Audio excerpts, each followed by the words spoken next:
Hi students, welcome to our channel.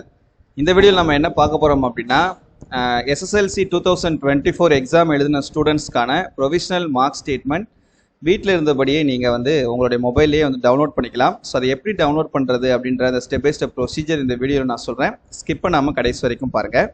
So Directorate of Government எக்ஸாமினேஷனுடைய official website dge.tn.gov.in இந்த official வெப்சைட்டுடைய home பேஜுக்கு வந்தீங்கன்னா இங்கே நமக்கு நோட்டிஃபிகேஷன் அப்படின்னு சொல்லிட்டு ஒரு ஐக்கான் இருக்கும். ஸோ அந்த ஐக்கானை கிளிக் பண்ணுங்கள். அந்த ஐக்கானை கிளிக் பண்ணதுக்கப்புறம் இங்கே நமக்கு நிறைய நோட்டிஃபிகேஷன்ஸ் இருக்கும். இதில் எஸ்எஸ்எல்சி எக்ஸாமினேஷன் அப்படின்னு சொல்லிட்டு இங்கே ஒரு லிங்க் இருக்கும். அந்த லிங்க்கை கிளிக் பண்ணிங்கன்னா இந்த இடத்துல ஆக்சுவலாக உங்களுக்கு ஒரு லிங்க் ஓப்பன் ஆகிருக்கணும். பட் இன்னும் உங்களுக்கு ஓப்பன் ஆகலை, சரியா? பட் நீங்கள் டைரெக்டாக என்ன பண்ணிடுங்க, நான் உங்களுக்கு இந்த வீடியோவோட டிஸ்கிரிப்ஷனில் கொடுத்துருக்கக்கூடிய அந்த லிங்க்கை கிளிக் பண்ணிங்கன்னா டைரெக்டாக உங்களுக்கு இந்த பேஜே ஓப்பன் ஆயிரும். இதில் பார்த்தீங்கன்னா உங்களுக்கு higher secondary first year second year SSLC private கேண்டிடேட்னுடைய ப்ரொவிஷனல் மார்க் ஷீட் தான் இருக்கும். பட் ப்ரைவேட் கேண்டிடேட்ஸ் மட்டும் கிடையாது, ரெகுலரில் எழுதின ஸ்டூடெண்ட்ஸ் கூட நீங்கள் உங்களுடைய ப்ரொவிஷனல் மார்க் ஷீட்டை வீட்டிலேருந்தே டவுன்லோட் பண்ணிக்கலாம்.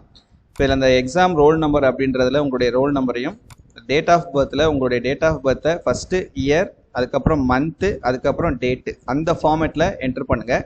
ஸோ நிறைய பேர் என்ன பண்ணுறீங்கன்னா ஸ்லாஷ் போட்டுட்டு வரவே மாட்டேங்குது அப்படின்னு சொல்கிறீங்க. நடுவில் ஸ்லாஷ் போடக்கூடாது, ஹைஃபன் தான் போடணும். போட்டுட்டு இந்த பாக்ஸில் இங்கே கொடுத்துருக்கக்கூடிய இந்த கேப்சாவினுடைய வேல்யூவை ஆட் பண்ணி நம்ம இந்த இடத்துல என்ட்ரு பண்ணணும். ஸோ இப்போ பார்த்தீங்கன்னா எக்ஸாம் நம்பர் கொடுத்துட்டேன், டேட் ஆஃப் பர்த்தும் கொடுத்துட்டேன். ஸோ 12 + 3 15 ஆட் பண்ணி இங்கே கொடுத்தாச்சு. இந்த சர்ச் அப்படின்ற இந்த ப்ளூ கலர் பட்டனை கிளிக் பண்ணுவோம். ஸோ இப்போ நான் கொடுத்த அந்த ஸ்டூடெண்ட்னுடைய ப்ரொவிஷனல் மார்க் ஷீட் உங்களுக்கு ஓப்பன் ஆகிடுச்சு பாருங்கள்.